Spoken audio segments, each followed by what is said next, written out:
everyone? I am live from StarCast, and standing with me right now is the homie, Nick Wayne. What's up, Nick? What's up? How are you, Denise? Man, I'm so awesome. I was so happy that you were the first person that I saw when I walked in because I couldn't be happier for anybody. The last time you and I talked, we had about a 1 hour sit down, breaking down your career, and now here we are. You are officially appearing on AEW television. Man, how's the ride been?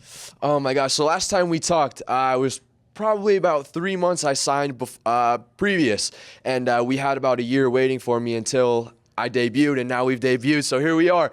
But it's been an incredible ride, honestly. Just about 6 or 7 weeks in with AEW, and I've already been at Wembley Stadium. So it's just so crazy to think about. The first person to tell me that, I was mind blown, and I was like, "Wow, you're right." This is crazy. So it changed my perspective on it when I was there. But the ride has been incredible. This roster of AEW and being on that platform, and just everyone is.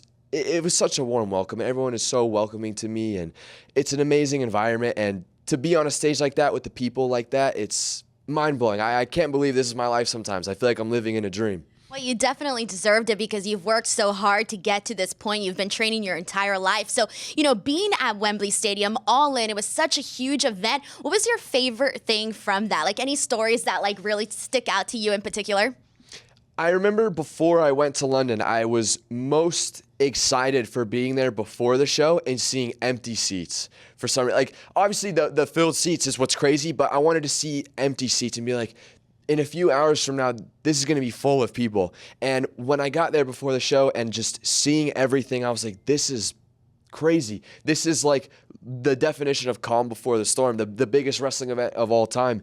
So just seeing these empty seats and then going back out through the curtain maybe 5 hours later and seeing all those seats full, I was like, this is pro wrestling. This is beautiful. And it was just so awesome for me to see, and I'm very glad I got to be a part of that historic wrestling event, and it will be going on again next year, but that first time is just something different, and I'm very blessed to be a part of the first one. Yeah, the first one's always going to be the one that really sticks out to you. And now I do want to talk to you about your AEW debut because you got to wrestle somebody that you know very well, Swerve Strickland. Talk to us about the emotions that you felt before you walked out there, because you had been waiting for such a long time, building up the moment even more so in your head. So what was that like, and what did you think of even just the matches that you've had so far in AEW?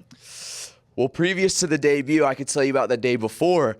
I had nerves the entire day before the match. I was like, I'm not even wrestling today, and these nerves are just killing me right now. Because I was traveling to Saskatoon, which is where the debut match was.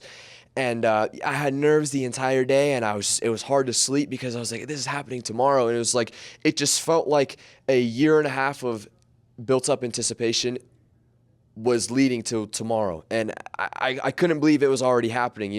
Being in the moment of the year and a half of waiting, it was like, this feels like it's taking forever. But then we got there, and I'm like, it went by so fast. But this wave of emotions I got, it was like, I was so nervous, but at the same time, I was so happy, and I was so thankful at the same time. And I cried of tears of happiness after the match. My mom was there, everyone at home was watching, and I got so many messages the day of, before the match, after the match, and it just felt like my goal was to make the world proud, and I feel like I did just that. And it really touched my heart because that's what I wanted to do, and I feel like that's what I did. So I'm very glad that I made everyone at home happy, all my brothers and sisters and family. So it's a moment that I'll cherish for the rest of my life. Man, it was incredible to see you just go out there and have that moment. And even since then, you've had a couple of matches now in AEW. How do you feel now going out there and, being, because being on television is a totally different beast from being in the independent scene. So what's that been like? It's definitely a big change. You're wrestling in front of thousands of more people in front of arenas instead of halls, you know what I mean? So it's definitely like a big change, but just to know that there's that many people by your side that want to see you win and want to see you succeed, it's like a very big, like, wow, really? And it's an amazing feeling, and it feels like every time I walk out of the curtain, I'm standing on the stage and I see the arena full of people, that it's like two big open arms, like, hello, Nick Wayne. Yeah. It feels so awesome, and it's a feeling that I'll hold on to for the rest of my life because I feel like there's no other feeling like it. I love that, by the way. I'm going to steal that. I'm going to think about it that way, like a big, giant hug. Yes. Well, Nick, I want to thank you so much. I know you got to go do a meet and greet, so we're going to wrap it up. But thank you so much for chatting with me once again. And I can't wait to continue seeing what you're going to be doing in AEW. Thank you, everyone. So much.